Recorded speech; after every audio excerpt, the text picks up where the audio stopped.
Bismillahirrahmanirrahim. Assalamualaikum warahmatullahi wabarakatuh. Innal hamdalillah nahmaduhu wa nasta'inuhu wa nastaghfiruhu wa na'udzu billahi min syururi anfusina wa min sayyiati a'malina may yahdihillahu fala mudhillalah wa may yudlilhu fala hadiyalah.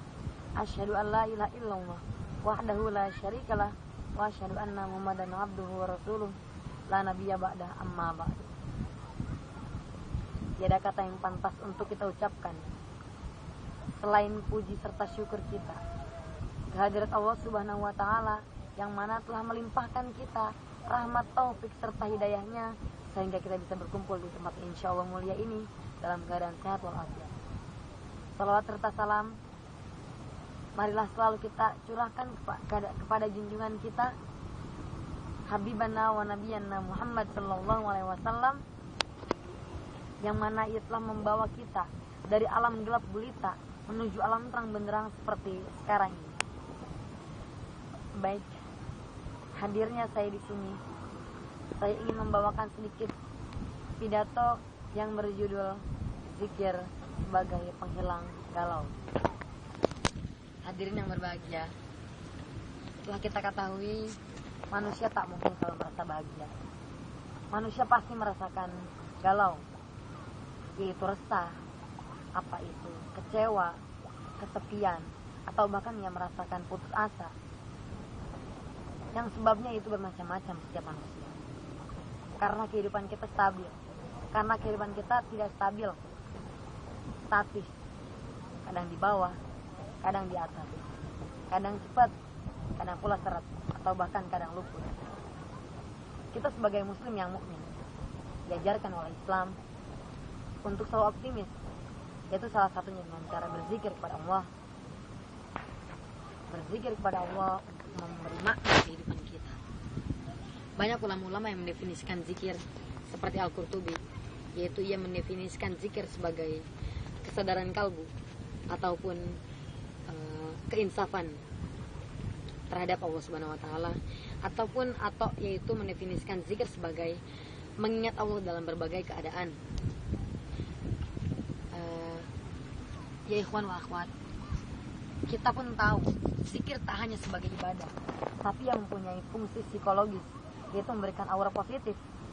Seperti kita selalu merasakan tak sendirian, Allah selalu dekat dengan kita.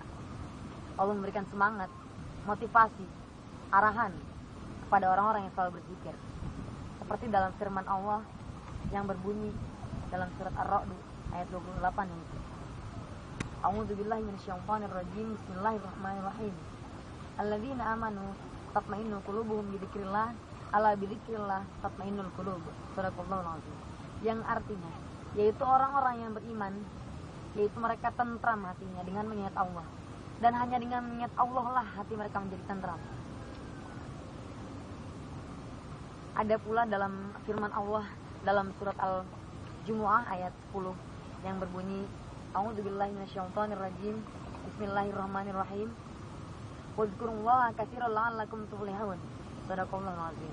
Yang berarti wahai kamu sekalian, ingatlah kepada Allah. Ingatlah kepada Allah dengan sebanyak-banyaknya, maka kalian akan beruntung. Begitu pula Nabi Muhammad SAW mengartikan zikir sebagai obat.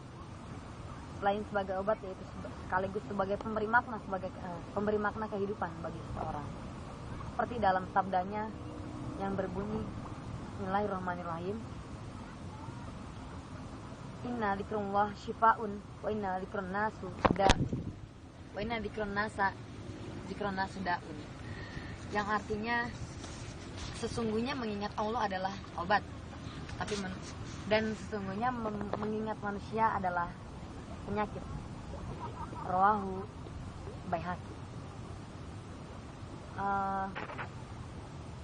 Adapun sabda Nabi yang lain yang menyebutkan perumpamaan orang-orang, yaitu yang berbunyi masalul ladzi yadzkuru rabbahu wa la yadzkur masalul hayyi wal mayyit, yang artinya yaitu perumpamaan orang-orang yang mengingat Tuhannya dan orang-orang yang tidak mengingat, yaitu seperti hidup dan mati.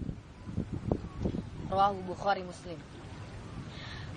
Puncak zikir adalah menumbuhkan ihsan kepada penzikir itu, yang mana sesungguhnya ihsan adalah puncak spiritualitas dari seseorang yang akan menimbulkan pengawasan, kesadaran pengawasan Allah kepada makhluknya dan sebagai pengendali perilaku, sebagai pengendali perilaku. Wahai hadirin,